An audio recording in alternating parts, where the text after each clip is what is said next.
शालेय प्रवेशाच्या काळात विद्यार्थ्यांना आवश्यक असलेले विविध अधिकृत दाखले मिळवण्यासाठी तालुक्याच्या ठिकाणी जावे लागते। हे ओळखून वाकी ग्रामपंचायतीने एक स्तुत्य उपक्रम राबवलाय। ग्रामपंचायतीच्या पुढाकारातून आता हे सर्व दाखले गावातच उपलब्ध करून देण्यात आले। विशेषतः आदिवासी समाजातील विद्यार्थी आणि पालकांसाठी ही सुविधा मोठ्या मदतीची ठरली आहे। ग्रामपंचायत कार्यालयातच ही सेवा सुरू करण्यात आली असून यामुळे गावकऱ्यांचा वेळ, श्रम आणि खर्च वाचलाय। त्यामध्ये ग्रामपंचायत अधिकारी डॉक्टर ज्योती केदारे आणि ग्रामसाथी श्री सोपान परदेशी यांनी विशेष मेहनत घेतली आहे। त्यांच्या समन्वयाने अनेक विद्यार्थ्यांना वेळेत दाखले मिळाले आणि प्रवेश प्रक्रियेत अडथळा निर्माण झाला नाहीये। या उपक्रमामुळे स्थानिक प्रशासन आणि ग्रामस्थ यांच्यातील विश्वास अधिक दृढ झालाय।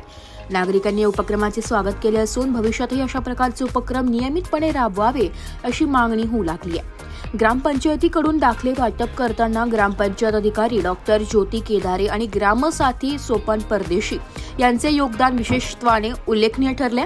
गावातच सुविधा उपलब्ध करून देण्याचा हा उपक्रम इतर ग्रामपंचायतीसाठी आदर्श ठरू शकतो। ब्युरो रिपोर्ट, नाशिक लोकशाही न्यूज, नाशिक।